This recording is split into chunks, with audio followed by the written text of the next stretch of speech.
gens font des jus de fruits et quand ils vont faire des jus de fruits, ils vont mixer les fruits, c'est-à-dire mélanger l'ananas avec la pastèque, avec l'orange pour faire des poissons. Il est question de savoir quels sont les fruits que vous devez mettre ensemble et comment mélanger les fruits. Lorsque vous mélangez plusieurs fruits ensemble pour faire une poisson, vous réduisez l'effet thérapeutique de ces fruits-là. Vous les réduisez et vous facilitez l'absorption des sucres par l'organisme. Quand vous mélangez 2 ou 3 fruits, ça fait ce qu'on appelle, ça réduit les liaisons des fibres et ça facilite donc l'absorption des sucres dans l'organisme. C'est la raison pour laquelle une personne qui est peut-être en surpoids ne doit pas consommer un jus qui a plusieurs fruits. Parce que lorsqu'il le consomme, il va facilement donner à son organisme la possibilité de récupérer rapidement les sucres dans ces fruits-là et de le stocker dans l'organisme. Or, il a besoin de plus de calories. Donc, il faut éviter de consommer les fruits lorsqu'on a mélangé plusieurs fruits. Et si on veut même mélanger les fruits, il faut savoir quels sont les fruits qu'il faut mettre ensemble pour faire un jus ou bien pour obtenir une saveur. Alors, lorsqu'on parle de comment consommer les fruits, on voit directement sous quelle forme il faut consommer les fruits. Maintenant, on a 3 formes sur lesquelles on va consommer les fruits. On peut consommer les fruits de façon entière, on peut consommer les fruits comme des smoothies et on peut consommer également comme des boissons, des jus, sous forme de jus naturel. Donc voilà les 3 formes sur lesquelles on doit consommer les fruits. Maintenant, quelle est la forme des fruits de consommation qui est appropriée pour quel type de personne? Lorsqu'on est en surpoids, lorsqu'on est en obésité, quelle est la forme sur laquelle on doit consommer ces fruits? Déjà, quand on a expliqué les 3 types sur lesquels les fruits peuvent se faire consommer, c'est-à-dire le fruit proprement dit, en entier, le jus et le smoothie. Les 3 formes de fruits, les 3 formes sur lesquelles on peut consommer un fruit sont faciles à obtenir. Mais maintenant, quelle est la forme qui est la plus appropriée? C'est de ça qu'il est question maintenant de changer ici. Pour consommer les fruits pour une personne qui est obèse, pour consommer les fruits pour une personne qui est obèse ou pour une personne qui est en surpoids, s'il consomme le jus de fruits, il a la facilité à obtenir, à consommer un aliment qui va lui apporter très rapidement le sucre qui est contenu dans les fruits. Et le jus a moins de fibres. Et le sucre qui est contenu dans les jus va directement aller dans le sang. Donc il va rapidement accumuler. Or, il a besoin de faire quoi? De réduire son apport en calories. La deuxième chose, c'est que lorsque vous consommez le fruit sous forme de jus, vous ne pouvez pas quantifier la quantité de fruits que vous allez consommer facilement. À moins de consommer les fruits à partir des conseils d'un spécialiste. À moins de vous fier à un spécialiste qui va mieux vous conseiller comment consommer les fruits. Sinon, si vous le consommez un jus de façon arbitraire, vous vous rendez compte que vous pouvez consommer 10 fruits dans un seul verre de jus, sans savoir effectivement la quantité que vous devez consommer. Et lorsque vous consommez ainsi, à supposer qu'un fruit seul va peut-être vous apporter 200 grammes de sucre. Si vous consommez un verre de fruits et qu'il contient peut-être 10 fruits, ça veut dire que vous allez consommer 200 grammes de sucre x 10 dans un seul verre. Et ça a l'air simple. Et c'est facile de boire un verre, de boire 2 verres, de boire 3 verres. On peut m'arriver au 4e verre avant de dire qu'on est rassasié. Pourtant, si on consomme le fruit simple, non seulement on peut contrôler la quantité du fruit qu'on consomme, mais on peut aussi consommer et réduire la quantité parce qu'on va facilement rassasier. Ça, c'est le deuxième élément. La deuxième façon de consommer les fruits, c'est sous forme de smoothie. Lorsqu'on consomme les fruits sous forme de smoothie, les smoothies contiennent encore les fibres. Ça veut dire que ce sont les fruits qu'on a juste écrasés, donc ça contient encore presque tous ces fibres. Ça, le premier effet, c'est que ça rassasie facilement.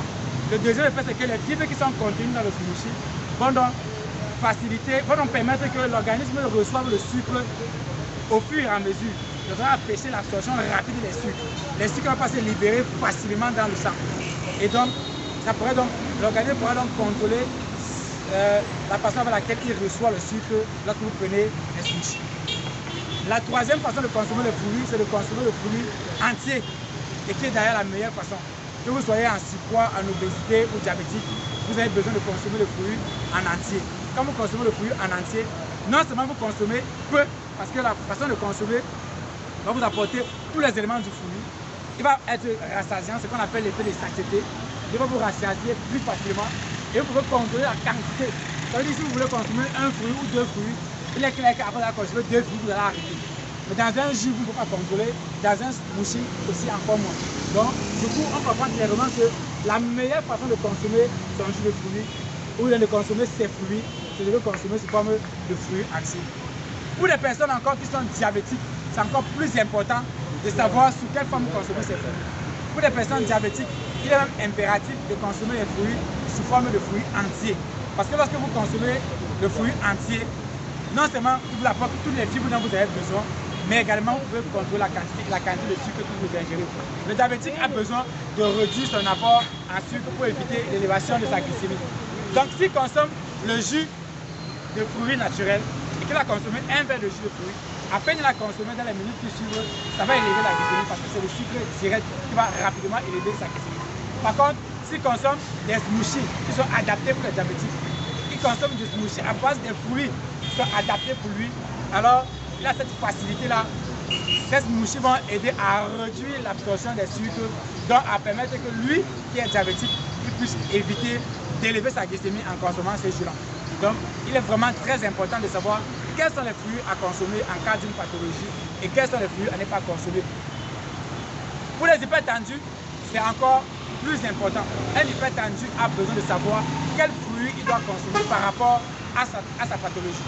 Un hypertendu n'est pas censé consommer tous les fruits. Il doit consommer les fruits qui sont avantageux pour son état de santé.